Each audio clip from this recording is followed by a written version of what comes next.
Wait, I need whiskey before I start this. Well, I'm doing the tagline anyway. I won't. Okay. You can just. Someone just say that my name for me. How long are you gonna be? Like 1 second. All right. Well. 5 seconds. I'll do the Katie impression. All right. Okay. Perfect. The reason you're afraid of clowns. Welcome to I Hope You Suffer. What? That's so The dumb. goddamn lie. First of all. I'm Katie. This is stupid. Nailed it.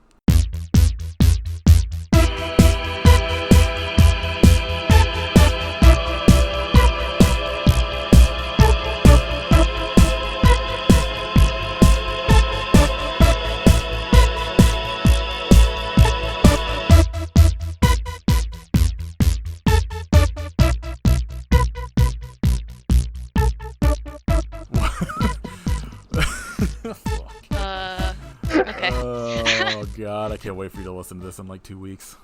I heard it from the kitchen, sort of. I don't know what it was, but I could hear it, so we'll see. This is episode 54 of I Hope You Suffer. My name is Nathan. I'm Kit. I'm Katie. And we are talking about 2017's Clowntergeist. Clowntergeist. Which is a perfect title for a fucking terrible movie. The word Clowntergeist deserved a better film. It really did. Okay, so I think I'd said something. I was getting ready to get into something in the last episode, and I would get into it now where I don't remember what brought it up. All right, let's but do it. I was going to say that, like, with this title, if they would have made this movie just be, like, a straight-up poltergeist haunting movie with a clown, this movie would be fucking amazing. Instead of, like, a fucking demon-possessed clown that is controlled by somebody. So weird. What a weird route to go. Well, and so I think the point of him being a demon, I think, was supposed to be like a shock. But first of all, he's like not a poltergeist. There's like sort of poltergeisty things that happen, and then in order to like explain that, they're just like, oh, I trained him to also be a poltergeist. Like that's not how that works. I feel like you can't consider yourself a poltergeist if you need to use the front door. Like if you have to walk through a front door, You have to not break in not through any a kind window. of geist. Right. You also have to be a ghost. Like This movie, like, there's numerous reasons it's not good, and like the quality, like, you know, like the audio quality is just fucking off the charts terrible, where the dialogue is almost unaudible, and then like all of the sound effects are loud as fuck. But like, minus just like, you know, like the general kind of low budget quality of the movie, like at kind of at the beginning when it was just like weird kind of haunting shit happening, I was kind of on board. And then it like, once it kind of became like, spoiler, the clown's name is Ribcage the Clown, which is the only fucking good part of the movie. Like, once it became that he was just kind of like an actual clown possessed by like a demon, I was like, oh, this is real stupid. Insane. I'll tell you what got me though. What had me hooked is right at the start, whenever the woman's in the house and she's looking around and she calls whoever after getting the power back on and is saying like, oh yeah, it was past the clown statue or whatever, and the owner just like dead serious is like, get out. She goes, what's wrong? And he goes, we don't have a clown statue. See, I think That's that scene perfect would have been super cool to me if they didn't show that in the trailer. I had already seen it happen. I mean, maybe that was my own fault, I'm but extremely upset that this movie even had a trailer. I just assumed this was a movie that someone made and just threw on fucking DVD. but I mean, to your point, it's like the opening of it, it's like kind of confusing. Oh, But like, it's shot really cool. But then when it goes to like the actual story, I literally wrote like, now suddenly it looks like it's a home movie for some reason. It took me until like 3/4 of the way through the movie to fucking understand what was going on with this dude at the beginning of the movie. who it took me Yeah. until almost the end to realize his name was Ken. So, like, a bunch of my notes are just, like, girl from beginning of movie, guy, like, dad from beginning of movie, because, like, it's just incomprehensible what is going on with that guy until closer to the end. Well, Fuck. yeah. All right, y'all. I've got something real dumb. Apparently, the clown statue thing is like real. Like, there's a real urban legend. Is that someone breaks into homes and pretends to be a clown statue before murdering people? Oh, hell no. Oh, yeah, there's Y'all know that? No! I had no idea. I have a new fear. There's another thing in this movie that is like an urban legend that happens, that Yeah, the dog bed licking thing. Yeah. hmm There's like fuck, dude, like this story is such a bummer about this urban legend of like a woman who would like fall asleep and like her hand would fall off the bed and like her dog would like lick her hand while she was sleeping or whatever. And like one night it happens and she doesn't think anything of it and like wakes up the next day and her dog is dead in the shower with just like people can lick hands too written on like in blood on the mirror or whatever. Yeah. Oh, And it's The like thing- the most horrifying thing I've ever heard. The thing that was like crazy about this part to me too is that I started watching, it's called the Infield Hauntings or something, and it's on Hulu, but it's based off of like a true story. Lots of podcasts, like I was gonna say I Hope You Suffer, that's this. And That's Why We Drink did a story on it too, and it's like a really famous like possession case, and the show starts with like one of the girls telling that urban legend. So it was like sort of weird that it was in this movie too, because I like literally just started it earlier today. Yeah, this is a bunch of weird urban legend shit thrown in this fucking movie about a clown, quote unquote, poltergeist. So this movie was directed by Aaron Mirtez, written by Brad Bellamagin. And then I think like the director also has like writing credits. And then the only people I wrote down that starred in this movie are Brittany Bellend as Emma, Monica Baker as Heather, and Eric Corbin as Ribcage the Clown. Which I didn't notice that he was credited as Ribcage. I caught it later because of the subtitles, and I was like, wait, is the clown's name Ribcage? It actually says like in the opening credits like Eric Corbin as Ribcage the Clown, which is a perfect clown name. Yeah, I like it. Why ribcage? Why not? Because of something that happens later. He had his two bottom ribs removed. No! Spoiler, he is. We finally got the clown How dong. fucking amazing would that be if it's like one of the things was just him like sucking his own dick as like the haunting? Like, Can we like for future stay away from clown dongs, because I don't want to hear about it anymore. I hate to break it to you, but if you go to this movie and like the customers also watch list on Prime, it is just fucking a shit ton of clown movies that we're gonna make you watch. No more clowns. Until once Clown NATO shows up, we're absolutely doing Clown NATO. Oh my god. Is that? That is a real Yes. movie. Oh my gosh. It it had a screening here that like I didn't know about till like the week after or some shit, and I was real bummed. Did you guys know in the credits it says no clowns were harmed in the making of this film? This is my very last note. It says unfortunately after it. I'm learning so much about Clowntergeist. That's far more interesting than Clowntergeist. Like it's like I will usually like fast forward through the credits just to like see if there's like a post credit scene or whatever. Yeah. And like I stopped right as that came up, and it's like no clowns were harmed in the making of this movie, and like parentheses unfortunately, and then like the God. like no animals were harmed or whatever. Yeah, at least we don't, spoiler alert, another dog death in this movie, but at least we don't see it.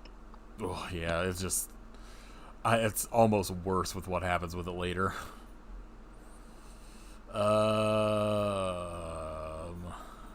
I don't. I just want to talk about clowns and not this actual clown movie. Fuck. I don't want to talk about either. So this movie opens with, like, throughout the movie there are numerous times that like a date and time comes up, and it'll say like this first one just says like whatever the time and date, and it says 90 minutes until attack. And it's so stupid. It's so, like, I don't understand the point of it whatsoever, but No. you see this, like, woman, like, spitting blood into a sink and, like, just runs out of the house and, like, steals her dad's car, who her dad's name is Ken, you find out eventually. And he's got a crossbow. And he's got a pretty sick crossbow. I assume that was probably the only part Kit was enjoyed of this movie. Yep. So she steals this car and calls her Uncle Ted and asks if she can, like, stay at his house for a while. She arrives at the house and it says 9 minutes before attack.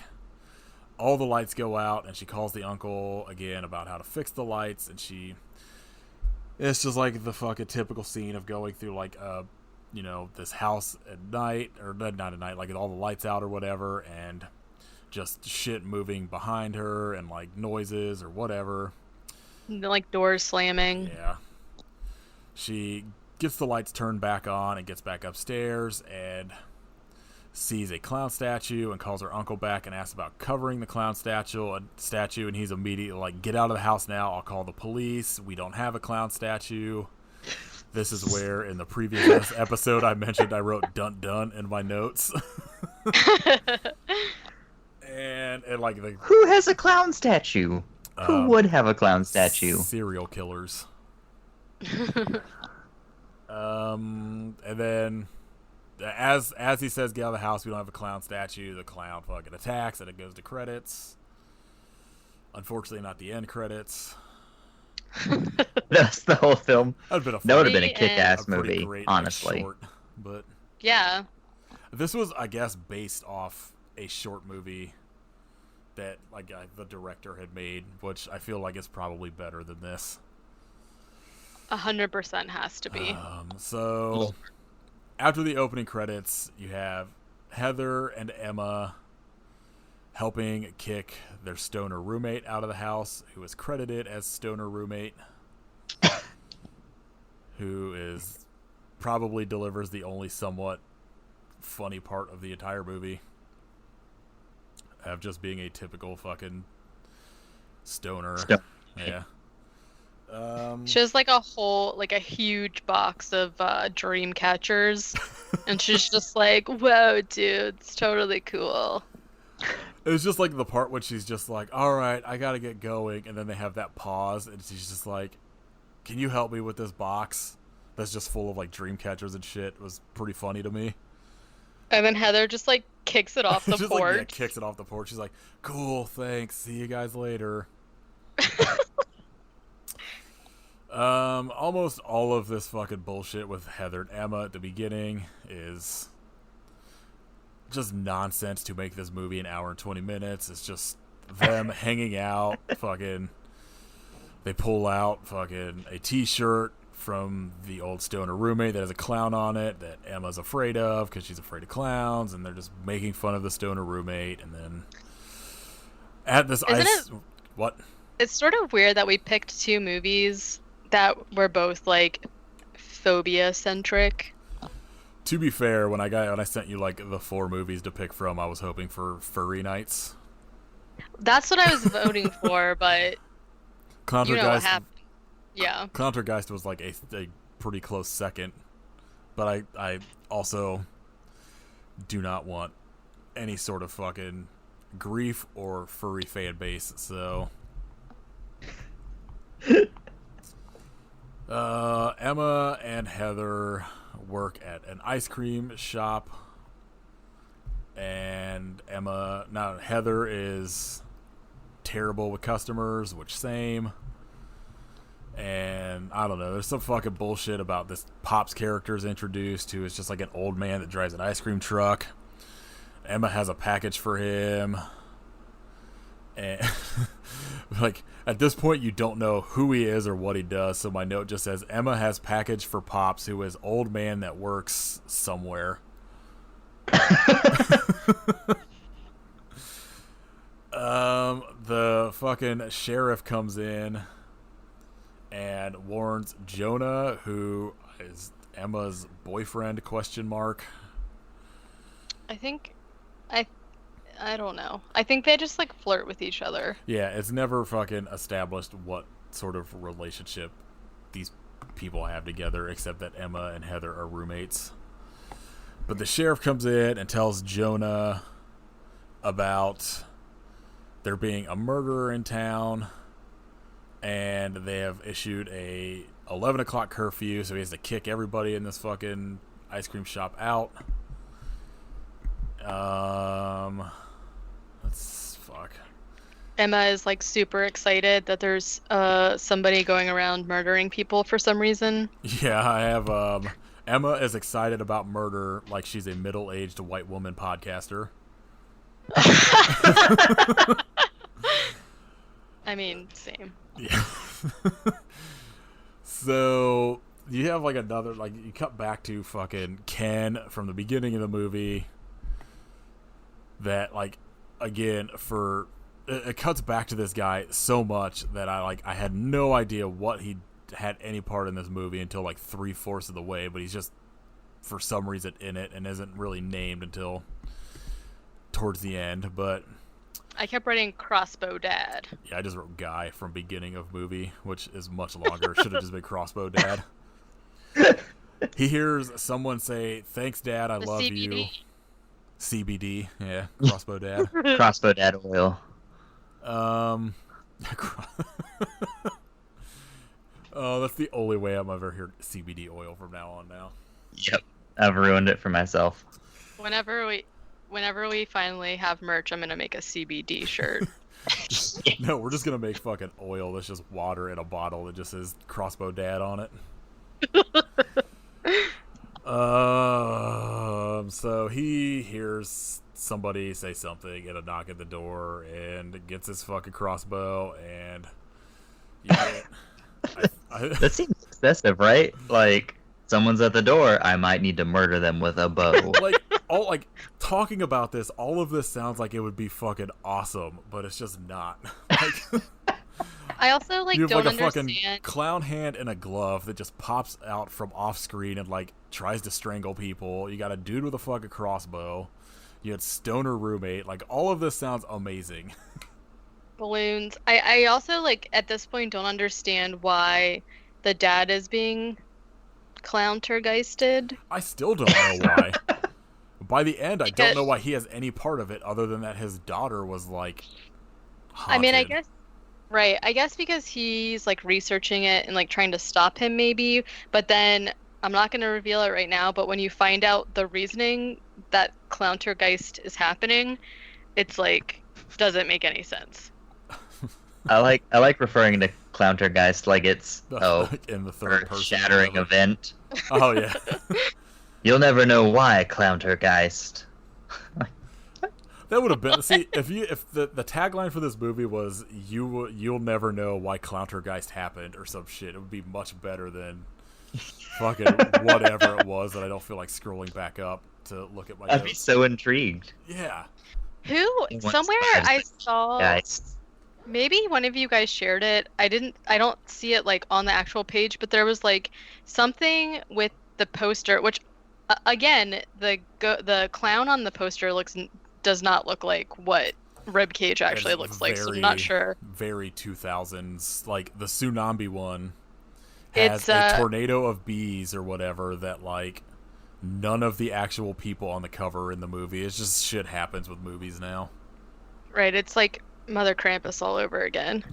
So this one says the reason you're afraid of clowns, but somebody shared something where it was like some kind of Stephen King, like scarier than Stephen King or something, and then like the reason you're afraid of balloons or something like that, and I was like, what?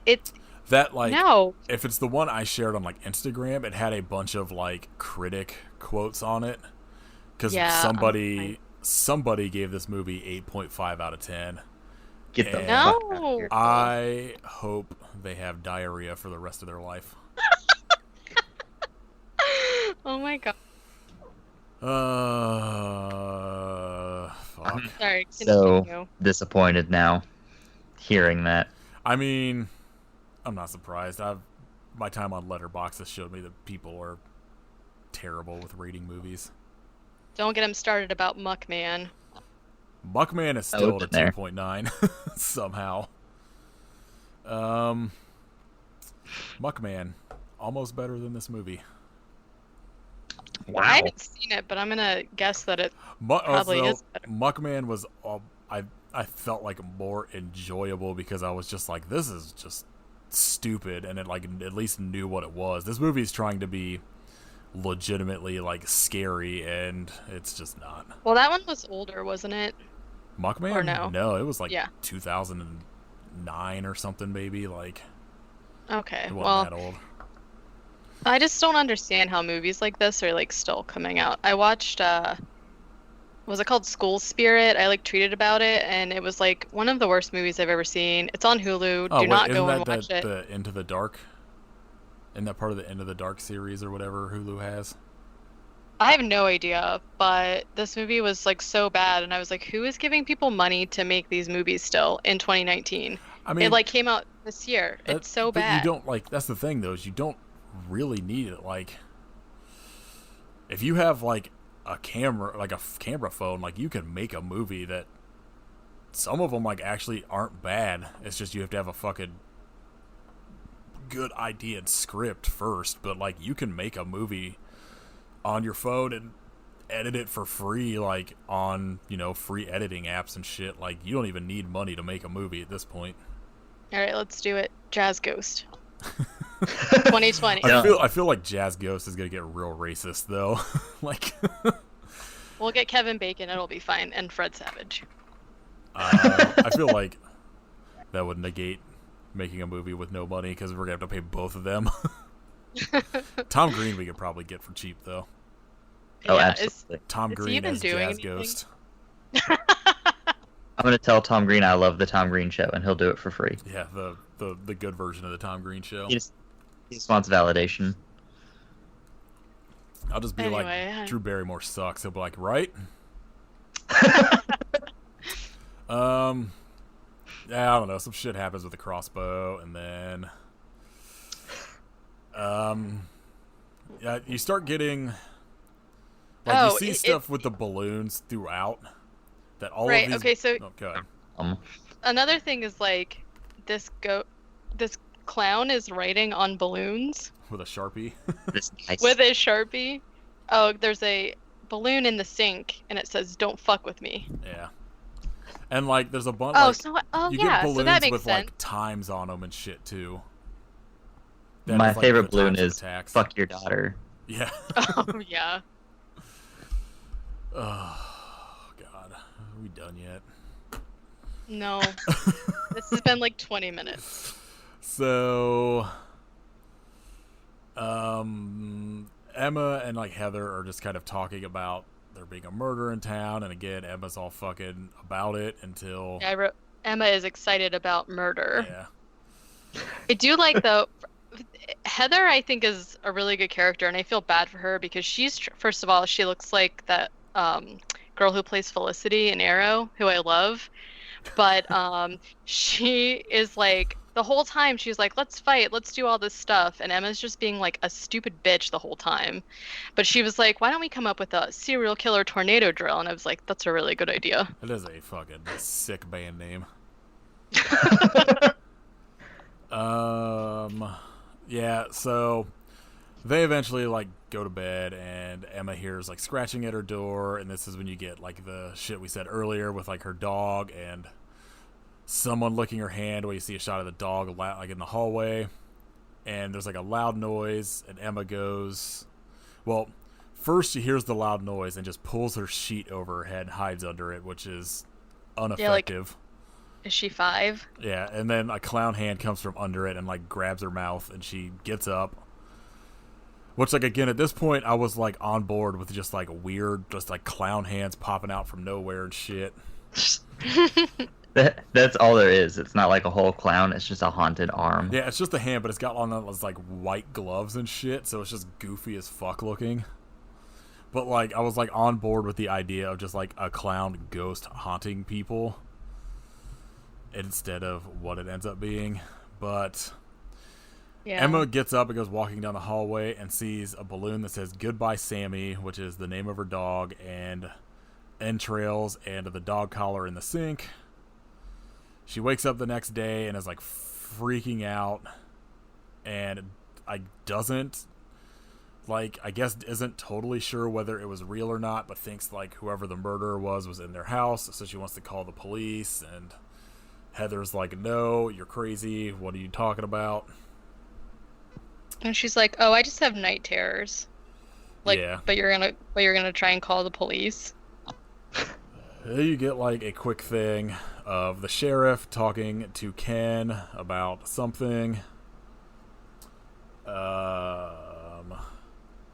You immediately cut back to Heather and Emma at the ice cream shop, and Jonah scares Emma because he's a dick. And Ken comes in and orders ice cream, and Emma like recognizes him from doing research on murder in the town and sees like an article about his daughter being killed. And so she goes over, talks to him, and tells him that she thinks what was happening to his daughter is happening to her, and they kind of just have like a back and forth about all this shit. And I think he asks her about it possibly being a clown, which I think he says, first of all, I didn't see, like, you don't read the article that they have on him, but I'm not really sure like how she knows exactly what happened to his daughter when she's like, "Oh, there's balloons," and then he says like, "Is there writing on it?" And she's like, "Oh my God, yes." So I'm like, how do you? I don't understand how they have this like knowledge, but I should state that besides Katie's impression that Emma is not a Valley girl. no, she's not. But she is very terrible. She just gets real Valley Girl Yeah. whenever she gets excited. Oh my God. My God, murder. So- Cool. Ken gives Emma his phone number and says that she has 2 days to come up with a plan to stop the clown and to call If him the if poli- she needs help. He's like, "If the police won't protect you, I will." I'm like, you don't know this person. He could be the murderer for all you know. And that's pretty much what like Heather says throughout. Like when she first originally, she comes up with the idea. She's like, "All right, well, I got to go talk to him." She's like, "You don't know who this fucking creepy old dude is." And so you get another like 27 hours until attack. Emma like talking to Heather about like what happened, and Heather doesn't believe any of the story.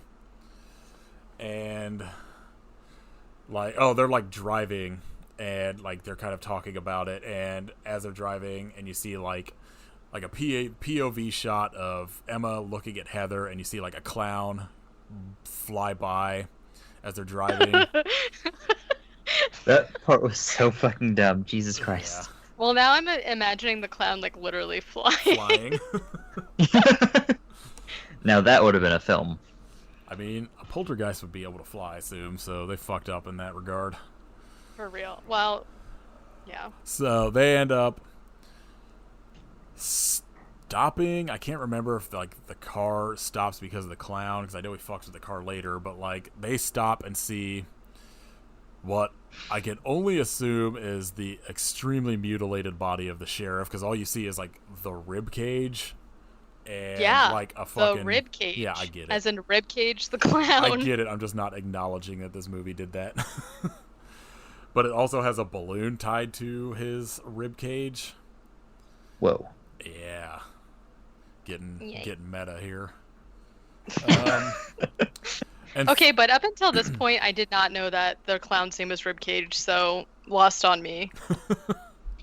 Till this moment. And so, like, they're out there and they're, like, looking at this fucking dead body as they like turn around to like get back in the car. It fills up with balloons and just starts like driving backwards and fucking leaves them. God damn it. Ribcage, literally, they show him like his gloves on the steering wheel, and he just like drives the car away. And I was like, "This is insane." The clown is driving cars. It's Classic ribcage. Yep. Classic clown behavior, driving cars. You cut to Jonah showing up at Emma and Heather's house and checking out all of their brightly colored rooms. I actually thought this scene looked really cool because it was like the dark hallway, but Yeah, and then like one of the rooms is like bright pink, the other room's like bright blue, and then like the one behind I think is like green, so it kind of like it has like an interesting effect. Cool. Oh, but you forgot about you see Ribcage stomp into the house first. Oh my god. Oh my god. The way this fucking clown moves, I was just like, God damn it. Like it moves like they told him to pretend he's one of the weird dog demons from Ghostbusters 2. Like it's just fucking it's strange. But Jonah is attacked by the clown, and when Emma and Heather get back home, they find him like in a chair with a balloon with "Wish You Were Here" written on it. Emma immediately is just like, we have to leave town. I don't know what's going on, but I want no part of it. And Heather's just like, no, like, we need to go to the police. And then you get 24 hours until attack. So we still have a full day of this fucking movie. I'm glad it's not real time. At some point, like 24. I think once it gets to 25 minutes until attack, it's like real time at that point. It just drags that much. Yeah. Well, because like I remember specifically looking when it comes up at 13 minutes, and there was legitimately 13 minutes of the movie left, but that was also counting credits, so I guess not really real time. Close enough. Yeah, they were obviously trying to do something. I just don't think they thought it through enough to the credits. The team from Clowntergeist? I mean, shocked. I will say the only thing they thought through was the title, because it fucking worked. It got us to watch it. Right. But then the movie's like not even about that, so they did get us. Yep. So keep being led by these films. Yeah, it's almost like we're never gonna learn. Listen, at some point we'll watch a ghost movie that actually has a ghost in it. Mark my words. Not if I don't believe you. To do with it.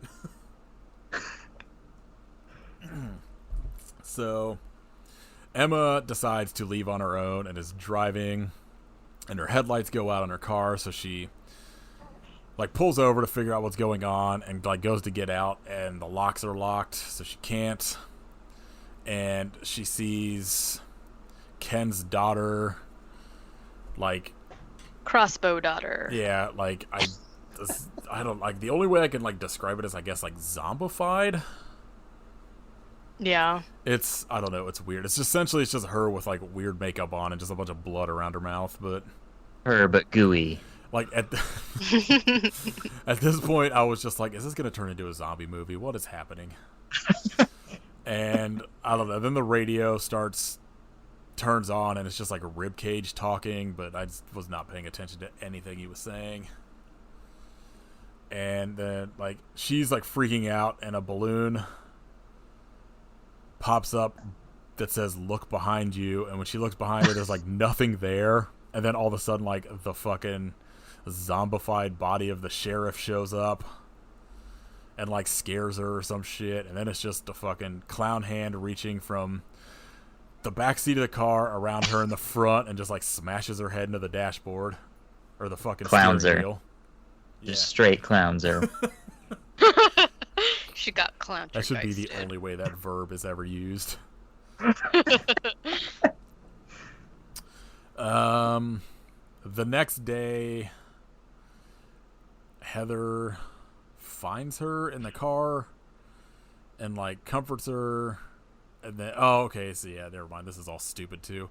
Heather finds her and is like comforting her, and like as they're talking, just turns into like a weird fucking zombie thing too, and then smashes her head into the steering wheel again, and it's just fucking a nightmare haunting something or other. And then you cut to Ken doing research on Clowntergeists, and hears the noises again, and immediately grabs his fucking crossbow. And it's like he goes walking through the house and finds his daughter eating at a table, and like keeps saying like, this is your fault, I can't eat anymore, fucking something. I don't think you ever get an explanation as to what all the eating is about. You do when he, I mean, it's not a good explanation, but when he like catches Emma. Yeah, but I mean, like, you show like what he's doing, but you don't get an explanation as to like why, other than he's just being a dick, I guess. I don't know. At some point during this, Ken has like a weird hallucination thing of like slicing his own throat. Or like she does it to him, I can't remember which one, and then there's just like a balloon that says "nice try." Yeah, I don't get any of this. Like, why doesn't Ribcage just kill him? I don't get any of this movie existing. Like, I don't know. I can't deal with this. This is just like talking about this and like remembering shit that happens, and I'm just like, God damn it! I wasted and it's like, 2 hours with this fucking movie. We haven't even gotten to the point that's like confusing. I mean, it's all confusing. At this point, I had no idea what was going on because I didn't know what the fuck any of this shit with like Ken was. I didn't even know his fucking name. Like, there's no real ground rules to whatever this fucking clown can do, and then you get to the like twist at the end that he's like a demon, not really a poltergeist, and it makes even less sense. Yeah. At this point, we're at 19 hours until attack. Fuck me. She was not out very long in her car. No, well, when she woke up, it was like 7 a.m. or something, so it was only a couple hours. She is woken up by Pops, who finds her knocked out in her car and gives her a ride home in his ice cream truck. So this is the first point I realized his job was an ice cream truck driver. Pops drops her off at home and tells her he got her like a tow truck, and they talk about like the sheriff being killed, and as they're talking, like a bunch of clown sickles in the back of the truck get knocked over by the clown hand, and like Pop offers her one, and she's like, no, I don't like clowns, and then just gives her like a regular popsicle. And after she leaves, like, he goes into the back, which is a completely empty bed of like a van. I don't know how any of these popsicles were kept frozen in a he just cardboard has box. A box of popsicles. Yeah. So dumb. Like, how, like, I guarantee you they could have just rented an ice cream truck for the day for like $300 and like made it look realistic instead of just the back of a fucking U-Haul van or whatever. Well, my thought is money on clownsicles. This is absolutely a fucking murder rape van. Like, there's no fucking question to me about it. There's nothing in the back, and it's set up like an ice cream truck. Well, my thought is like maybe, you know what? Maybe it was just a front the whole time because of things that will happen later. I mean, but you would assume all I'm saying is put some effort to it, but like into your grift. Take some pride in your grift. Like, you have to assume that he's had this doing this ice cream truck business. I'm gonna guess the entire time he's had this fucking clown under his control. 500 years. So, like, at some point, you would think people would start complaining about this fucking ice cream truck that doesn't have ice cream in it, like not stopping for them and shit, you know? Like, hey, you complain, you get the clown, all right? That's Emma like got like fucking bent out of shape and left him a bad Yelp review or some shit. Yeah. My clownsicle was melted. I know where you live. Oh my. So eventually the clown like takes over the ice cream truck and Pops yells because at this point you don't realize that he's in control of the clown. Dun dun. Emma wants to call Ken for help, and this is when Heather's kind of like doesn't think it's a good idea because they don't know who Ken is.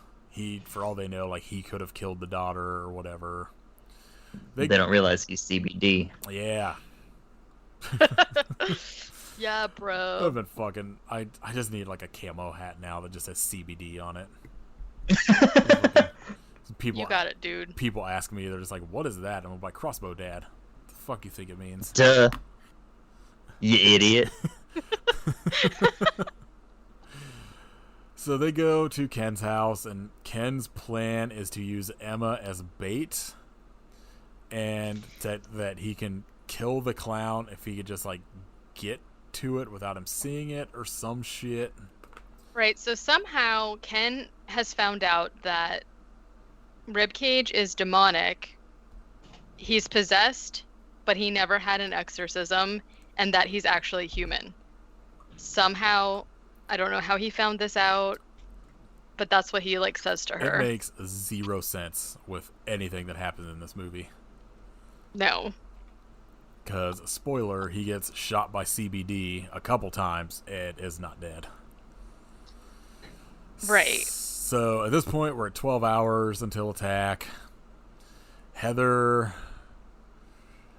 At this point, for some reason, like, Heather, who has been, like, against Ken, when Emma's just like, he wants to use me as bait, she's like, that's a good idea, because she's a good friend. Listen, she actually is a good friend. This is the only time that I was like, what? Well, because she's like, if it were me, I would use myself as bait so we can end this and stop the murders. And Emma's just like, no, all I care about is myself. I mean, that's real easy to say when it's not you, though. Like, no, I know. But the whole rest of the movie, she was like, she's just trying to like fight it, where Emma's just trying to like run away. I'm just going to say that being a real friend, you wouldn't stab your friend in the leg with a fucking box cutter, so... Well, I guess we'll find out. I am not going to your wedding now. So they're arguing about this, and Jonah is there, and the clown just like shows up and just smashes the window of the front door, trying to break in. The three of them go to hide in the worst hiding spot imaginable, which is just behind a fucking clown statue. That would be fucking perfect. Oh my god. It's just, they like Jurassic Park it. They're just like behind an island. Yeah, they're like behind like an island thing in like the kitchen, but Emma's like entire shoulder and arm is like in view, like of not the clown behind it. Around. Yeah. Just behind this clown fucking walking like a goddamn velociraptor. Oh my god, like literally though. He's literally just like clomping around. He's doing these like giant like crab kind of like wide-legged like moves. It's fucking the worst. Yeah, bro, did you see the size of his clown shoes? Hard to take normal steps in those. I wear a size 13. I get it. That's how I walk most of the time. So, Ribcage is like stalking them, and like at this point, like as he's kind of like getting closer to them, Ken shows up and is kind of like walking around their house looking for them, and balloons pop up that are mocking Ken everywhere, and he is very unhappy about it. Okay, but this part was like weird because Ken, I guess, like randomly shoots into the house and like breaks a glass or something when Ribcage is like about to get to Emma, and then Ribcage like frog hops away from them, and then I don't know what that was. Something and then knocked over. something is broken, and then Ken continues to like walk around the house like he doesn't know where they are, even though they're like screaming and stuff. So that part was really confusing to me. So, yeah, so Ken's like stalking around the house, and Jonah decides to like try and fight Ribcage, which Ribcage just immediately overpowers him and just spits like black shit all over him, like a fucking whatever the dinosaur is in Jurassic Park. Yeah, this part was so funny. This whole part, I just wrote, I'm dying, because he gets a broom and he was like, get back! And he's like stabbing at him with a broom handle. And then they start like wrestling and then he gets vomited on. It was like so bizarre. It's like low rent version of, fuck, what's the Sam Raimi movie that's Drag Me to Hell? Like, as soon as he started getting all that shit spit in his face, that's all I could think of was Drag Me to Hell when it happens to her. So much goo and maggots. I thought maybe he would. I haven't seen that. What? Also, yeah. I thought maybe that Podcast over.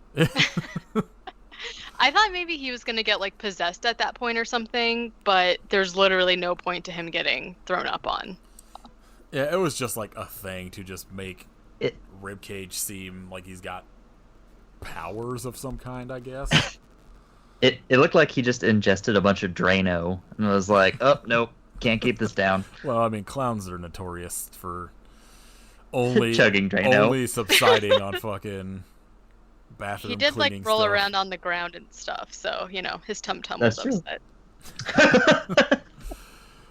So, like, after he spits all this shit all over Jonah, Ken shows up and shoots Ribcage with 2 arrows, and like as he was getting ready to grab Emma or whatever, and like it's just the next day they're just like at the ice cream shop, like, cool, that was a fun couple days, glad that's over with. No, I don't like what the fuck happened to Ribcage's body in between, like. Well, later Slept they're like talking about how Emma was like talking to Jonah about how she thinks that he's coming back because he's demonic, and then Jonah's like, they carried his body away. But like, I just like imagine calling the cops and they just show up and there's just like this clown body full of fucking crossbow arrows, and then having to like some dude covered in fucking black goop, and you have to fucking explain it. this is normal. This movie is real stupid. real great. None of us are allowed to pick movies anymore. I don't know how we're gonna fucking continue going, but so they're at like the ice cream shop, and like I guess it's the next day. It's probably a couple days later, maybe. No, it has to be like the next day. Yeah. And We only got like they're like immediately 14 hours to attack. Immediately, Emma's like, I'm flying home. My parents want me to come home tomorrow, so I'm leaving. So that all happened like quick. That's pretty much all you get at the ice cream shop. They're just kind of being like, I'll miss you too, blah blah blah. And so you cut to that night, and Emma's sleeping again, and Ribcage shows up again and just like fucking with her. I don't remember exactly what he does, but at some point he gets her like tied up, and she's at. Okay, yeah, somebody else take he this. like he like knocks on the window, and then she looks at him and he like licks it, and he's like waving to her, and then she's just kind of like, oh, okay. The door like opens Weird. by itself or something, and then he like leapfrogs on top of her, and then she's just like tied up. Yeah, this whole scene is a bummer. It's so stupid. It's just gross, and like the only time in this movie that I was kind of like, this is like, it doesn't feel like it fits the rest of the tone of the movie, Right. because it just gets like real dark where she's tied up at this table. Ribcage shows up with a balloon that pops that is full of her dead dog's guts and just starts force feeding it to her. It's Not good. yeah, I hate all of it. So as this is happening and she's just fucking like bawling and just fucking big force fed raw dog intestines, I guess. Heather is like sneaking up and gets ready to like hit Ribcage with a baseball bat, but he like grabs her arm, and then they just both like disappear off screen, and it's just like the end of that scene. Yeah, I thought he broke her arm, but he just kind of like slaps it away from her and then he like runs away. Yeah. So my thought is like maybe now that I'm thinking about it, maybe he's like not allowed to. I mean, you find out that Ribcage is like targeting specific people, so maybe he like can't kill people unless they are his target. I don't know if the movie's that smart, No, but that's because sort he of kills what I'm Jonah gathering. later. Oh, spoiler. Oh yeah, you're right. Yeah, I don't know then. I don't know why he would be scared off by a pipe Unless or whatever. it was a baseball bat. My only thing, I just assume it's just more like fucking with them. I guess. Going back to him killing Jonah, didn't what's his name, Pop, say like, I warned you that your friends that get in the way would, die or whatever. Maybe that has something to do with, I don't know. Fuck this movie. Yeah, I don't. Yeah, fuck I don't this know. movie. I hope you suffer, but why again? It doesn't like follow its own rules, which is what is confusing to me. Because it's like, okay, so maybe you think he can't, he didn't kill CBD because like he didn't get a balloon with his time on it because that's his thing, and like the other people didn't either. But you're right, it doesn't fit in with him killing Jonah. Who the fuck I'm knows? just stating now that the description for this episode is going to be: we talk about CBD oil for an hour and a half. Let's see if anybody listens to it. It might help. They're gonna be like 20 minutes in, like, okay, what does like, this have to do with CBD? All of the tags on Instagram are just gonna be about like CBD oil and marijuana. The entire new fucking listener base. Hashtag blaze it. Yeah. Hashtag 420. 42069. Stoner roommate. Yeah, stoner roommate.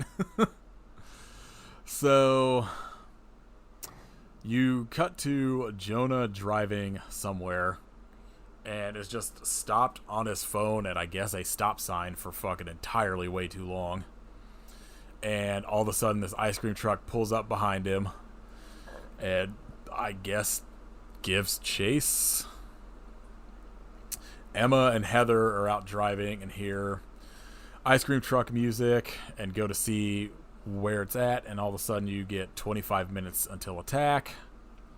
Dun, dun. So I think at this point is when it kind of gets more almost real-timey. Yeah.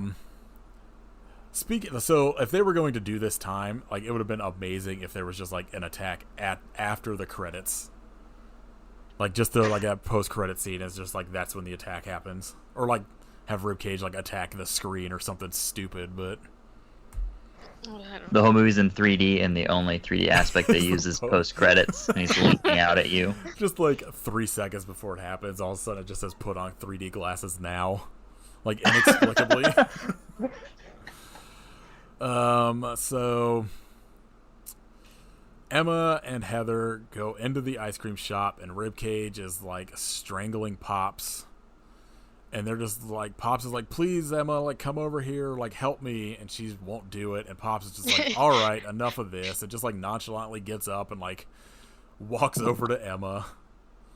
And it's like just ridiculous. At this point, I was just like, God damn it. What is happening? And so, like Pops tells Heather that she can leave now or things will probably not be good. And Heather's just like, no, I'm not leaving. And so Emma and Pops go to like sit down in a booth, and Pops is telling her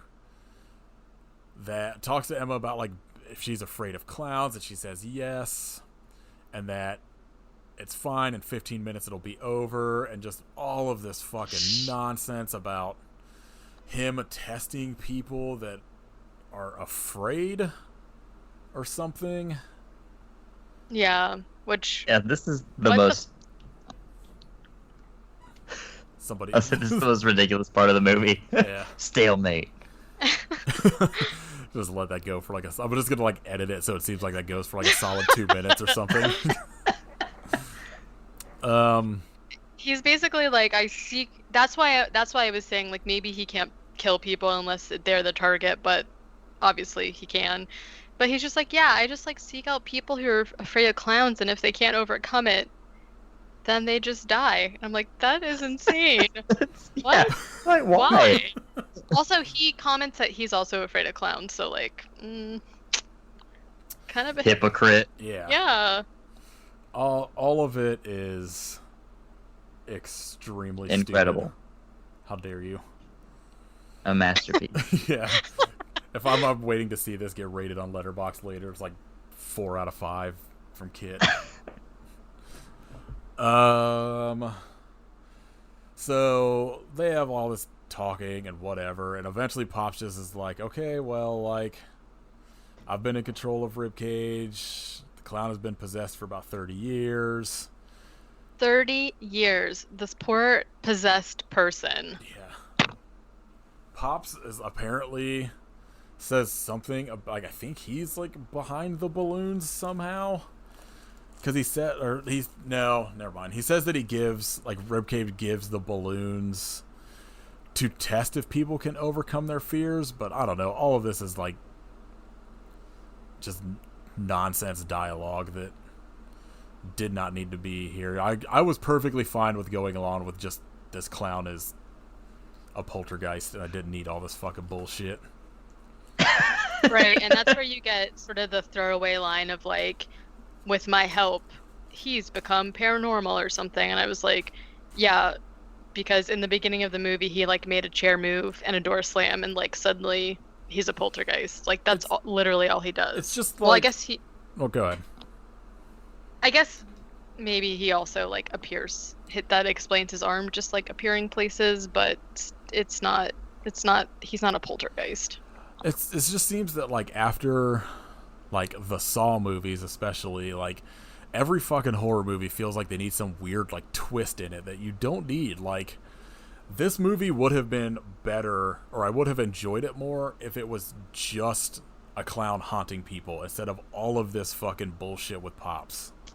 Right, and that's what I was saying about Eloise too. It's like there's this weird twist at the end. For what? For what reason? It's stupid. You don't need it. Yeah, let's just not watch movies anymore. All right. We just talk about clowns. Yes, this is just a clown. Regular clowns. Just breaking down. We're gonna just rank every clown in existence. Top 10 clowns. I don't have any. So at this point, like Pops leaves and just like sets Ribcage loose to attack Emma and Heather. They both they both go running off to hide, and as like Ribcage is getting kind of like close to where Heather is at, she throws an ice cream scoop to distract him, which lands exactly under the table Heather is hiding under. That made me so mad. I was like, what a bitch. It's like the worst throw I've ever seen. It's like directly at her. At this point, it is 13 minutes until attack. Here's my thought. I don't know if anyone else had this thought, but I was kind of like, if she knows that he's not going to attack her until 2:31 or whatever, why doesn't she just go for it? Yeah, I had that thought as well, where I was like, why not just fucking like, I don't know, attack him? You know, it's like he's not going to do anything for 13 more minutes. Right. He's just gonna like chase you around. I mean, I guess the point was that she was like so scared that she couldn't. Like, I don't like clowns either, but I feel like if one was trying to kill me, I would do something. Maybe that's just me. I don't know. Besides, like, throw something to get your best friend killed. Like, yeah. So, well, I guess we'll see. Yeah, I'm already don't want to fly out to California. You're just making it worse. So Ribcage, being a very theatrical, plays some music on the jukebox, which ends up just being weird carnival harsh noise. That was so weird. He like he like headbangs in front of it or something. I hope whatever that song is has always been in that jukebox. Just like periodically It's delivered with it. just like eating ice cream and this weird fucking noise track comes on. He's like working. Emma goes like running off to hide in the restroom and finds Jonah's body, who is dead but is turning around and telling her that all of it is her fault. It's her fault he's dead and a bunch of other nonsense. Eventually Ribcage like breaks in there and is just like fucking with her. She goes running off again and is now back out in like the main dining area of this ice cream shop and is like crawling on the ground towards where Heather was at, and you find out Heather is still under that table and hiding, and is just like slowly extending like a box cutter. And as they like Heather gets closer, or as Emma gets closer, Heather just like stabs Emma in the leg with a fucking box cutter. I liked it. I thought she deserved it. Well, I mean, she does, but it's not helping the situation at that point. Whatever. It also, like, it happens, and, like, just other than the fact that the box cutter is the weapon she has now, there's, like, it doesn't affect her. You never really see her limping or anything, and she doesn't really seem to, like, get hurt. She's just like, oh, well, that was unfortunate. Yeah, and she's like, oh, I'm sorry. And then she's like, oh, let's fight. And then Emma's like, no, we need to run. I need to bust out a window. And then Heather's like, no, he'll hear us. And then when Emma stands up, she's like, ugh. But other than that, it doesn't, it's like, yeah. Katie, world-renowned Hollywood sound effect artist. Hire me, I can do any impersonation. So, I don't know, they get up, and I think, like, Emma's trying to find a way to get out, and here's, like, Heather say something, and when she turns around, Heather's just, like, been disemboweled by Ribcage. Yeah, Ribcage ripped her ribcage off. You should have worn it as, like, a hat. Oh, that would have been amazing. That would have been, that's very clownish and horrifying. Put it on his hand like a boxing glove and punched Emma with it. I don't know. This shit happens. Then for some reason, Pops now has Ken, like, somehow kidnapped Ken and is holding his crossbow to his head and tells Emma she can save Ken or leave. It's up to her. Emma decides to stay and just stabs the shit out of Ribcage. And, like, at this point, like, Ribcage, I guess, is dead. And she goes over to, like, Ken to see if he's alright. Pops leaves and goes out to his ice cream truck, and you hear a gunshot, and end of movie. So stupid. Literally just, like, ends. Right. Like that. Like, it's so dumb. Oh, I apologize for ever coming across this movie on Prime. But yeah, then you get like the fucking nonsense in the credits. It just says no clowns were harmed in the making of this movie. And the credits are all in like red balloons. The best part of the movie is the no clowns were harmed. So you're gonna say the fact that it's over. Yes, the hour and like 21-minute mark when the movie stopped. I am trying to find a movie for us to do next week, but I'm literally no clown. currently Snakehead Terror. what is that on? It was on Prime. That's not a surprise. What's that about? Besides, I was guessing a guy with a snake head. Sadly, no. Oh. Those like fish called snakeheads. What? Oh. Weird, and like they're not native to the U.S. Like someone brings them to the U.S. and they kill like all of the wildlife in whatever area they're in, and then they start craving human flesh and murdering people. As you do. So I just came across this on Tubi, and I'm going to suggest this because I haven't seen it, but I'm sure it's good. John Carpenter's Body Bags is on Tubi. Oh, I'd watch that. Let's do something that's not horrendous. Not garbage. That, and I figure if it's October, maybe we could just do, like, at least a good movie. And don't think. All right, I'm putting Snakehead Terror in my back pocket. We could do that like the first week of November. Happy Thanksgiving, everyone. I don't think we've ever done an anthology on here either, so that'd be interesting. I love anthologies. There is some fucking nonsense on here. This is probably very competitive with Prime. What? Oh, we could do. There's a clown movie. No. No more clowns. This is all either like bottom of the barrel garbage or like Chud and Slumber Party Massacre type movies.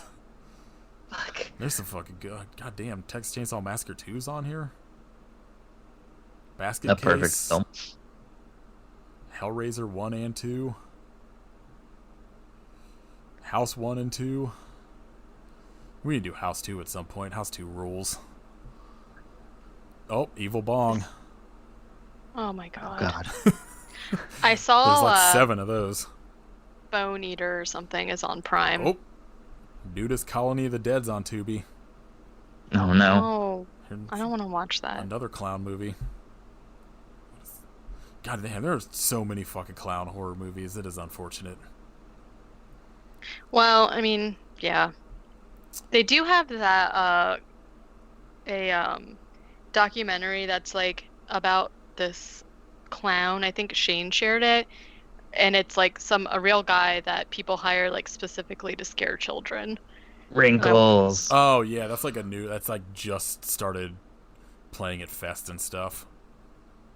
I'm behind. I support him. Yeah. So this is my suggestion for the next 2 movies after these ones come out is Body Bags next, and then assuming it is still up, we do Night of the Living Dead 3D. Deal. Wait, I can't even. Wait, when are? Hold on. Don't we have to do the Cage stuff? Yeah, we're doing like a crossover, but I'm gonna figure out why, because Casey like said that we would probably have to do it, like record it maybe a little earlier so she has time to like edit and all that shit. Oh, gotcha. Okay. So I don't know. I'm gonna figure out a time. I can't tell if this is a sequel to the Night of the Living Dead 3D or if it's just the actual one, but Jeffrey Combs is in it, so I don't know. Whatever this is, I think that's the actual one. because I know Sid Haig is in it. Yeah. But I don't know. This one just says Jeffrey Combs on like Tubi is the star. Oh, Santa Slay is on here. That is a perfect movie. Oh, also Clowntergeist, also perfect movie. Yeah. So I guess Body Bags, some Night of the Living Dead remake, one of the 50. Sometime around Halloween, we should have a crossover with Worst Horror Podcast where we're going to be on theirs, they're going to be on ours, and we're going to do a Nick Cage double feature that I'm extremely excited about. I am too, because I haven't seen one of the movies, so. Yeah, well, like at first I was like, oh, these are both going to be real good, but I was like, neither of them are streaming, but one of them just came on Prime that I'm extremely excited to rewatch.